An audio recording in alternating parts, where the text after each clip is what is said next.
Hello, welcome to Focus. I'm your host, Mark Warnock, and today we're here with Kathleen Souvigney, the Executive Director of the Enfield Food Shelf. Enfield Food Shelf is now in a new location and it's got a bunch of interesting things coming up in the next couple months. Thanks for coming on the show, Kathleen. Thanks for giving us some time. Thanks so much for having me, Mark. I always enjoy coming on your show. So, for people who don't know, tell us a little bit about the Enfield Food Shelf. So the Enfield Food Shelf is a grocery-style food pantry, and we distribute on a weekly basis on Wednesdays from 9 to 1 and Thursdays from 11 to 5. And people are able to get a variety of non-perishable goods, perishable items like dairy and frozen meats and vegetables, breads, things like that, as well as basic household needs, toothpaste, laundry detergent. It can be everything from some clothing items to also some household items. So we have a broad variety of things in our regular weekly program. And then we also have a specialized program once a month for seniors who are 60 and older who fit into the financial criteria set by the state of Connecticut. And that is a once monthly delivered box of food for those individuals that participate in that program. We also have our snacks that we do for before and after school programs. So we distribute quite a few snacks to the schools that have programs every week. We have a variety of other things that we are doing, such as right now we have summer lunches, and we have a drive-through on Monday, Wednesday, Friday for summer lunches. And we also have a mobile food share that comes every other Friday to our parking lot to provide a variety of other, usually perishable items, dairy items, vegetables, meats, and things like that. Wow, so you guys got a lot of stuff going on. So like I said in the intro, you guys are in a new location. You want to tell the listeners and the people watching the show a little bit like where you guys are now compared to where you used to be, and what like different things you guys might be doing at the new location. Yes. So we moved from our 96 Alden location right across the parking lot to our new address is 786 Enfield Street, but we are in the back of the building that was right next door. So it's not very different for most folks. It's great for us. It's a little more space, and it's also a flat facility. Instead of having a stairs, it's all handicap accessible. And we have a dedicated shopping area now. So our shopping and our storage isn't intermingled. And we have regular shelves, just like you see in the grocery store, for people to shop. So they would just come in and get their grocery cart and choose whatever they would like. Right now, we are still in our COVID mode of being able to distribute in a drive-through. And we're going to, by early September, we'll be open for indoor business, but we've got to convert over all the shelves and everything. And we're working on that now, and we should have an opening date very soon, probably right around the first week of September. All right, so stay tuned to public access for that, because I'm sure we'll have a community calendar that says that's going to happen. So tell us a little bit about how you got involved with Enfield Food Shelf. Yes, I became a volunteer when my son was actually in Cub Scouts, and we used to come in and pack bags for Thanksgiving. He's 24 now, so that was a long time ago. And then after volunteering, I also volunteered for the board of directors. And when the previous director retired, applied for the executive director position about almost 6 years ago. Wow, it's been that long. And it seems like it was just yesterday that you took I over. know, doesn't it? 6 years. Wow, it goes by quick. We're getting older. The time goes faster or something like that, right? Yeah, something like that. Something. We'll talk about that. Tell us about how you guys, like you said, you guys are doing the drive-through and everything now. Yes. But how are you guys like keeping in touch with everybody during this time? Like, what's your guys' way of getting information out? People can see information either on our website at www.enfieldfoodshelf.org or on our Facebook page. So we try to put information out there. We also do a lot of flyers and things like that. We're still working with a lot of our resource providers. That's a new thing that our facility will have, is a dedicated area for resource providers. Some of them have been good enough to come during this time period and also worked our drive-through for our insurance providers, our cell phones, and things like that. We continue to have a very close relationship with our Yukon Nutrition. They are working, with our folks giving recipes out and also working with people directly. And people have an opportunity for a 15-minute call with a dietitian if they so choose. And they've also helped us create a brand new program that we're launching. It's called 5 Meals for Alice. And this is actually targeting young families that are just still starting out trying to get some financial base. And it's focusing on educating them on how to use food assistance as a financial tool to be able to get out there and say your car breaks down and you have a car repair bill that week that's going to really put some strain on your finances. Use us intermittently to be able to supplement those so that you can create a more stable financial environment for your family.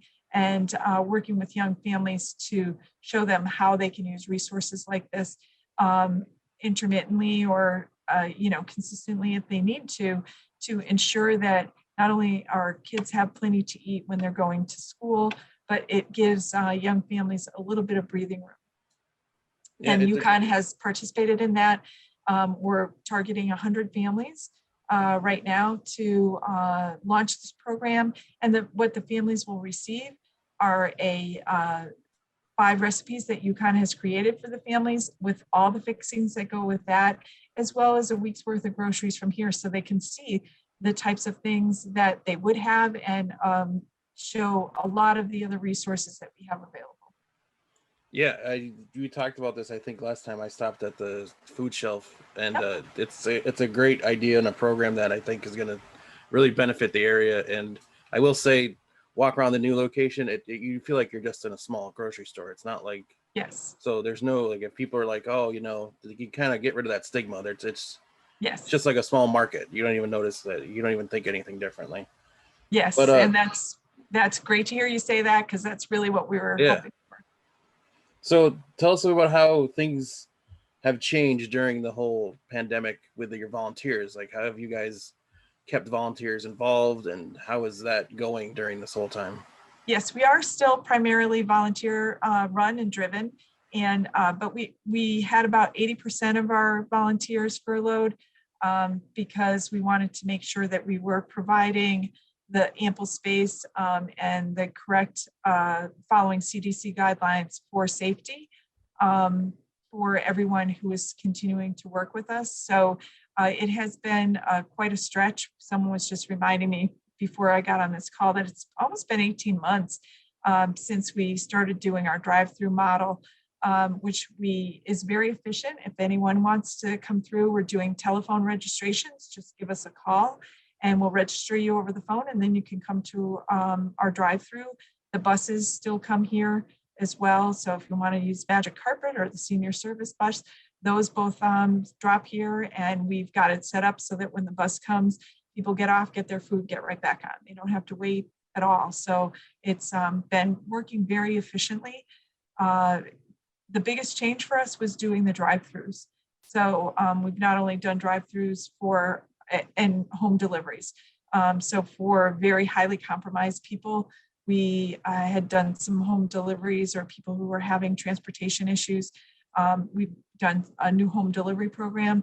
We have our regular program for drive-through. We have the buses, a special time for people who are walking to come on Wednesdays. And then we also do our drive-through for the summer lunches too. So we kind of just took that model and moved it over to the summer lunches, and we do the summer lunches by drive-through. For anyone who is looking for summer lunches for their kids, the program's free. There's no registration, and they can come on Monday, Wednesday, Friday from 10:30 to 11:30. And on Monday, they get lunches for Monday, Tuesday. On Wednesday, they get lunches for Wednesday, Thursday, and on Friday, they get lunches for Friday. And they also can get, any of the extra vegetables and things like that. We always try to put extra items out there. That's great. So tell us about how, if someone did want to volunteer, can they go about like, how do they go about doing that with you guys? So they can give us a call. We're probably going to be opening up for additional volunteers starting more or less in September. But if some are interested in either our home delivery program or our retail rescue pickup program now, where you're picking up items from the store and bringing them to us, we do have availability now for those as well. All right, so I'll put that number on the bottom of the screen. You should be seeing that now. Great. And we can get the information out to everybody. Thank So as you. we get ready to wrap up this segment, tell us, like we're asking all our guests during this time, what has been the one thing that you've been most grateful for? Oh, there's been a lot of things that we've been grateful for here. You know, just I think the community partnerships, community health came and was doing on-site COVID testing for all of our folks.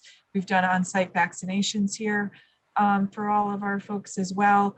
And for anyone in the public, we are thankful that we were able to move to this new facility even amongst the chaos of COVID, because it has given us the capability of doing even more distribution than we could in the other facility. And I'm thankful for the volunteers who were here and are currently here, that they have stuck with us. It's been a grueling 18 months really for anyone on this side. And, you know, they really pulled together to be sure that we could continually provide this. We didn't have any lapse of service at all, either due to COVID or due to our move either, you know, so I've been so thankful for all the support that we get, both, you know, from the community and from, it looks like lights are out, Mark. So one of the, we have automatic lights for, for saving energy. Apparently I wasn't moving around enough. Thankful for energy efficient lights. That's right. Yeah. You know, I'm thankful for all the contractors who helped to get us in here, even amongst COVID. A lot of great local contractors helped us get into this building. I mean, there's just so much to be thankful for amongst all of this, including, you know, the health of everyone that has pulled through this very trying time for us as a town and as a society, you know. Well, I thank you for your time and thank you for everything you've been doing this whole time. I know it's been a lot for you guys to be able to move from one spot to another just in normal times. And then with the pandemic on top of that, I can't imagine like the amount of stuff you guys had to go through during this time. But hopefully we'll have some exciting times going forward. Just, you know, launching even more programs and being able to really focus in on making sure, like my ultimate goal would be for Enfield to be the one and only town or city in the US that can say there's really no one hungry here. There's, you know, plenty of food and resources for people, and people are utilizing those resources, most importantly, without the stigma of worrying about, you know, the fact that they're using food resources. So that's our goal going forward, and what we'll keep our eyes on and be sure that we are focusing in on making our community healthier and just better served. That's great. You guys are doing a great job, and thank you for your time, and thanks for coming on the show, and we'll see you all here next time. All right, great. Thank you so much, Mark. It was great to see you. You too. Thank you so much.